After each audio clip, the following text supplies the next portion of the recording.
Magic 87.6, morning Andrew on the radio, and Matthew Dickerson, hello. Good morning, Andrew. Great to be chatting to you again. Pleasure, mate. Now let's get into it. EVs, why should people buy them? And look, can we ask for a microwave inside of them? Well, you can go one better now, not just a microwave inside it, but you can actually just plug in a microwave. In fact, the latest EV from Hyundai has effectively got a power point inside and a power point outside. So you can go and park it somewhere, plug in a microwave, plug in a toaster, just use it like a big battery, because essentially that's what EVs are, a big battery. But Hyundai have got some Ioniqs. They've got a few models now with that term Ioniq, but the new Ioniq 5 I think is really going to propel them forward, excuse the bad pun there, in the EV race. They've got a 480 kilometre range on them. They do have power points, so you can power your microwave, but they've got a whole bunch of technology and gadgets in there as well. And that's one thing that Tesla seems to really beat the competition on. So I think some other manufacturers are waking up to that and trying to introduce some more technology. So they've got augmented reality heads-up display, so you don't just see your speed as you drive along, you'll see information about your surroundings, you'll see perhaps your map in terms of where you're going. They've got a solar panel on the roof, which is something that many people ask me about. Why don't you have a solar panel on the roof?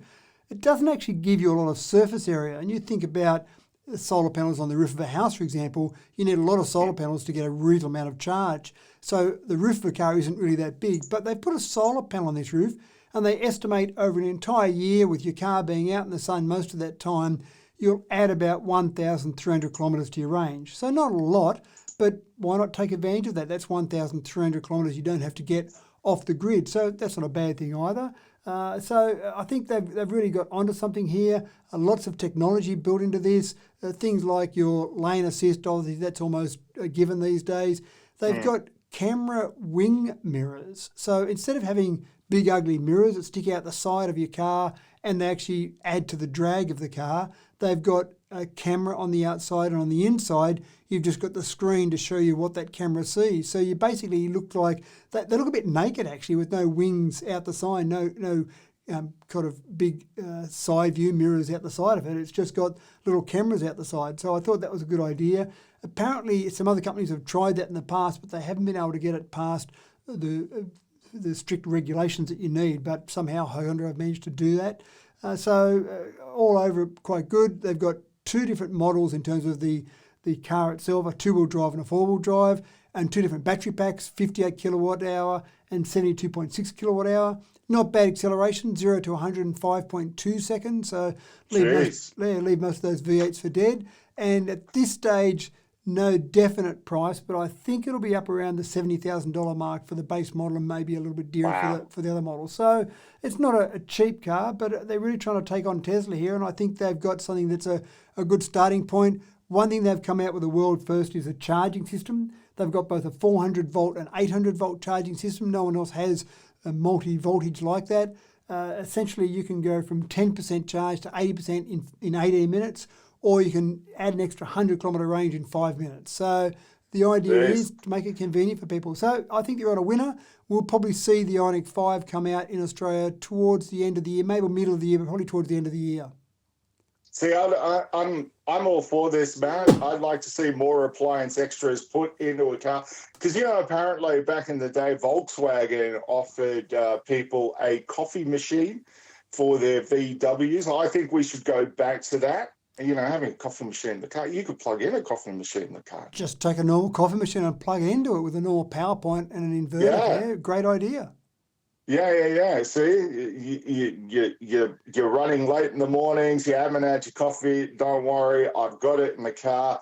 They could install the pod system in the glove box. You know what I mean? And you could just drop it in there. That's right. I'm a bit worried about the coffee machine bouncing around, but if you incorporate it into the car, so you drop your pod in the glove box, press it in there, it comes out into a nice little reusable cup underneath there. I think it sounds great. Yeah, absolutely. See, we need to build the man car, Matt. That's right. We need to build the PowerPoint's one thing, but we really need some other features built into it. Absolutely. Yeah. Well, Rivian have got their big utility EV. that's got a barbecue built in behind the second row of See, seats. that's the go. So you slide it out, the barbecue there, and in the front on the Rivian, you've got a fridge. So you have your meat and your beers in the fridge in the front, and then you slide out your barbecue behind the seats, and away you go.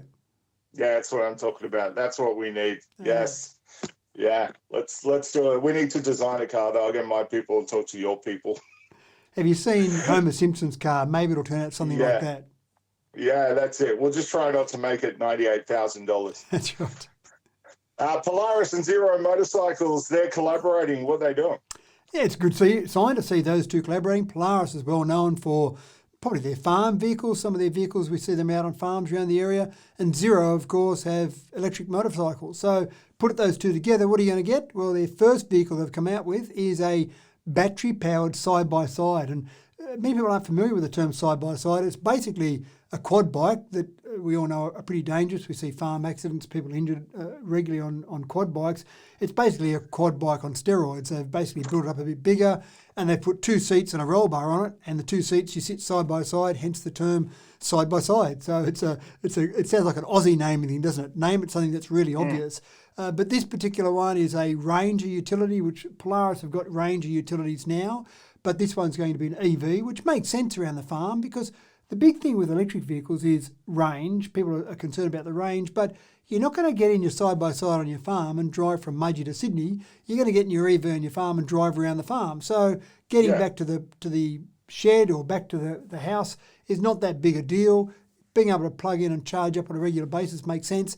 And you can imagine they're going to be much safer because the batteries are down low. It's much less likely to roll over, which is a big risk with quad bikes. So great first option, I think. I don't have a price on this at the moment. It's only just been announced. We'll see it available at some stage during the year, but great to see Polaris and Xero, part of their 10-year agreement they've signed, produce their first vehicle.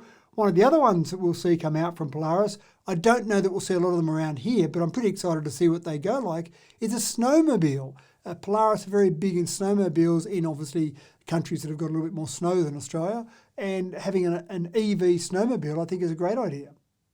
Yeah, no, look forward to that one. Electric scooters, lots of people have them, but if you think they're too slow, well, here's a scooter for you, right?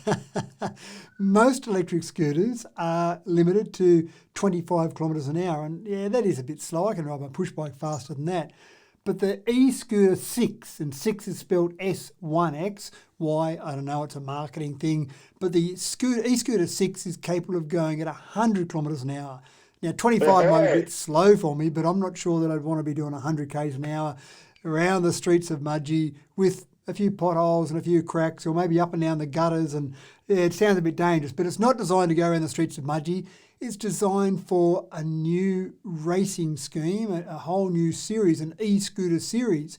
They'll be done on proper built circuits, about 400 metres long to maybe 1 kilometre long. They'll be nice and smooth, so you'll be able to go 100 k's an hour a few inches off the ground. There'll be 6 riders in a heat. They'll race over 8 to 10 minutes, and they'll have a final of 10 riders competing.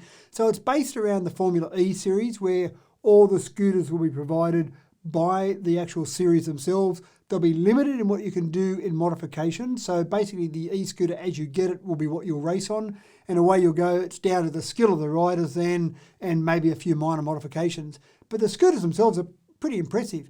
They've got 2 6-kilowatt motors. They've got a 24 amp hour battery, 1.33 kilowatt hour capacity on there, a carbon fibre chassis, aluminium front and rear assembly, 35 kilograms, and most importantly, I think, hydraulic disc brakes, because you'll be going along at a fair pace. You want to be able to slow down.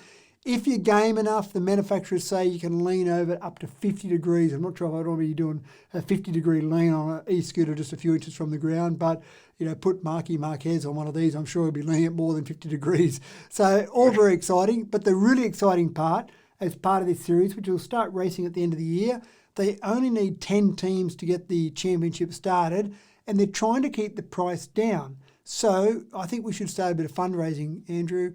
£400,000 is all we need to enter a team in the championship, and we can be out there racing. Cheap, not a problem. And then we'll buy Granny too. Can you imagine Granny getting on one of these and just, jumping on the Goolma Road there, going out to Dubbo, and you just, she's passing utes and trucks on the way. That's right. It'll be a quick trip. It would be a I good think we trip. should start the fundraising. I think there'll be a few companies in Mudgee keen to throw in a few dollars towards that £400,000, Andrew. Yeah. No worries. We'll get two happening, Matt. I'll say it. We'll get two. Excellent. Huawei, they're going through a bit of hurt at the moment, sanctions and whatnot. So, what's their latest move? Well, when you can't sell phones because government's going, damn it, ban you from selling phones, what do? Well, you can have a bit of an argument with those governments maybe, or maybe you could just say, what the heck, every other tech company in the world is building cars, we might start building cars as well. So they're going to move into the car market, and it probably makes sense. A modern EV is really a smartphone on wheels. All the things you need in a modern smartphone, all the technology, the battery technology, it all makes sense. Just wrap a car around it, put a few wheels on it, and away you go. So Huawei are going to be challenging Tesla, challenging all the other EV makers across the world, and start getting into the car market. Obviously, China is a huge market for EVs. So I suppose they figured that they're in China, they're not likely to be banned in China, so they might as well start there and then potentially look at rolling that out across the rest of the world. If they don't build 5G in the cars, maybe other governments will allow them to start to sell EVs in those particular countries.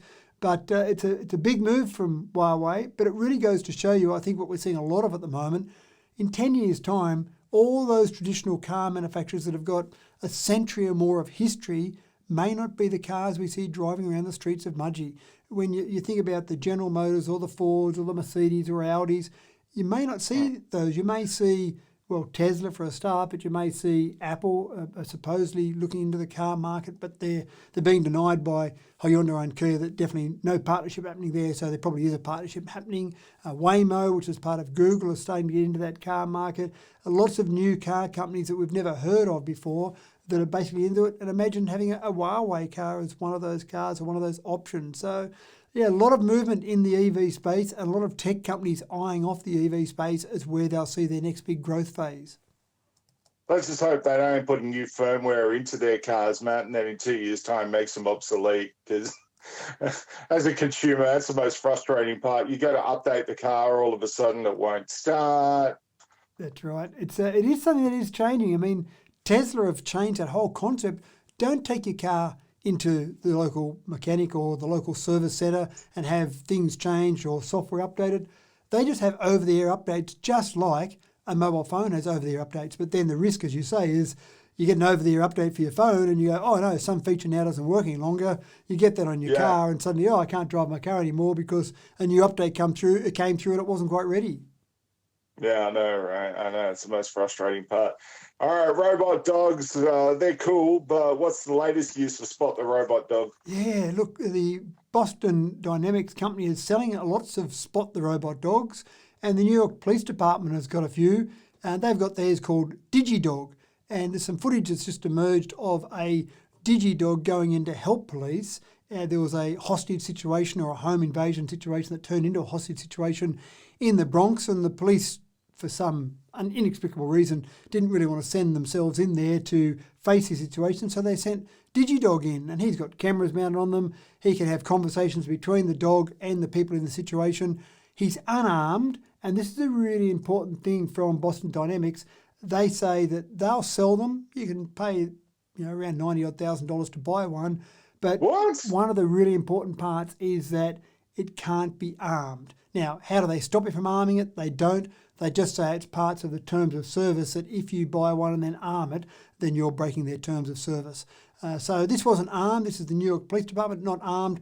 But the video feed that goes in and the conversation they can have with someone is all able to go back to the police. As it turned out, they sent DigiDog in and they found no one in the apartment at all. So that was a way to get past this situation very quickly, because you can imagine the protocols they would have had to go through to send people in to find there's no one in there. They could send the dog in, and sure, they don't want to lose $90,000, but better to lose or have a $90,000 robot dog damage rather than a person shot. And when they sit there and go, oh, you can't arm it, and you break our terms and conditions, that's what's going to happen. Because we've all seen Terminator, we've all seen Gattaca. Eventually the dog will turn on you.